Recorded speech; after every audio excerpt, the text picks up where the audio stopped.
So as of right now, it's 10:02 a.m. and this is our walkout for the Parkland shootings with the 17 lives lost last February. I want to introduce Kirsten and Zara to be speaking first, and I wanted to thank Kat, Sabrina, Mr. Smith, Mr. McDowell, everyone else who's been so supportive in helping this happen. So imagine when you woke up to go to school today. You woke up thinking it was going to be a normal day. You socialized, learned, took a quiz. You would have never expected for an act of violence like this to happen to your school, and neither did the Parkland students. The following are the 17 victims whose lives were taken from them.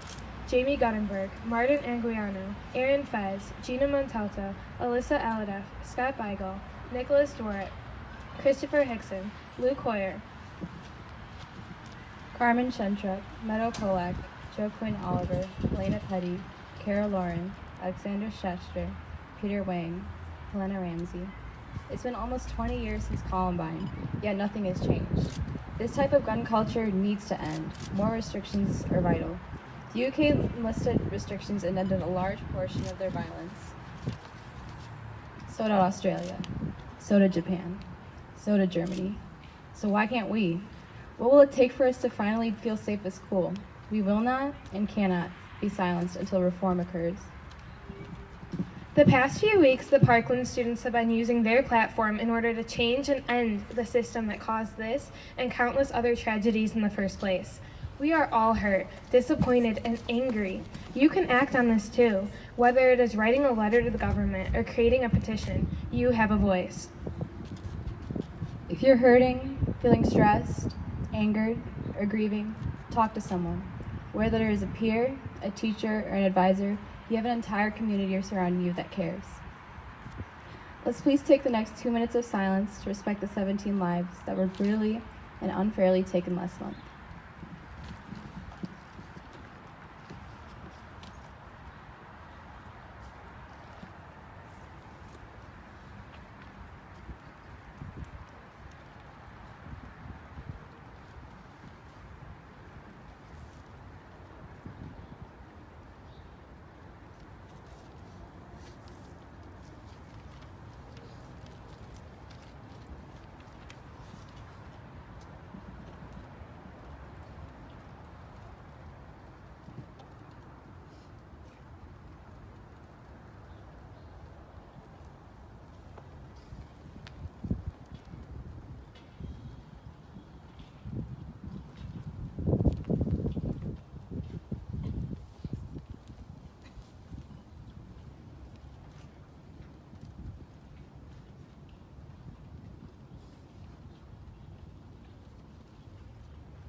Although their voices are silenced, that doesn't mean we have to be.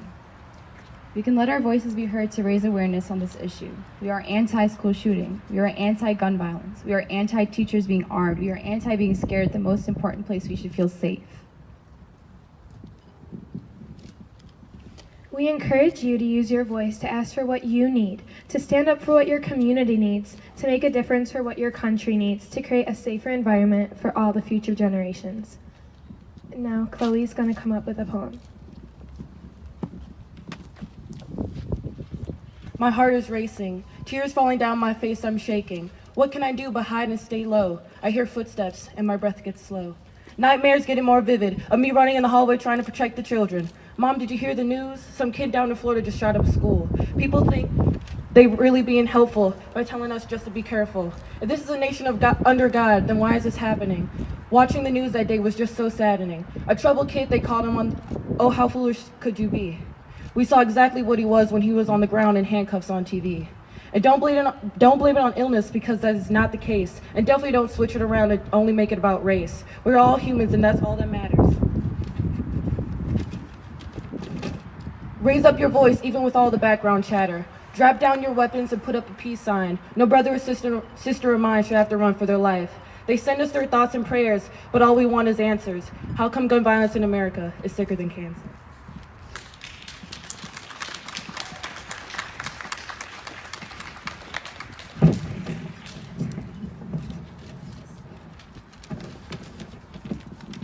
As of right now, it's 10:10, and I know that I have, 10:07, and I know that I have about 10 minutes left.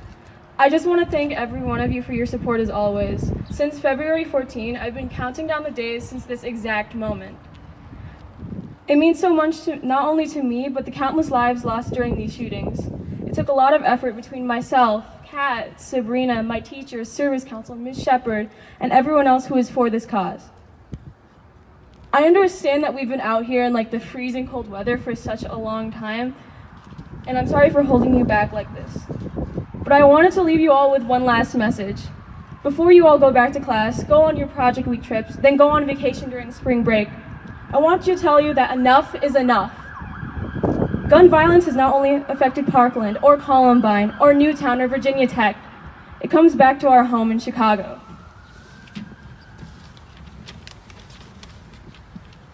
As of today, 414 people in the city of Chicago have been involved in shootings this year. One of the 414 people includes Commander Paul Bauer of the Chicago Police. It makes me sad to hear all these stories about shootings and gun violence. However, what makes me even more sad is how we're so used to the idea of shootings in different places in America, how we all shrug it off until the next one happens. Our reactions have become a never-ending cycle. We've become so used to being inside our little bubble, but our nation needs to change.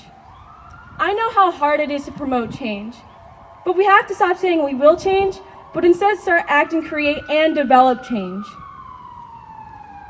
Stand up for this cause. Call your representatives or local officials. Talk to your parents or other community members.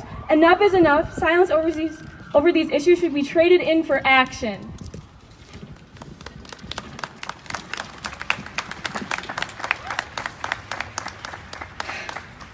One day in the future, what we do now will save the thousands of lives of tomorrow.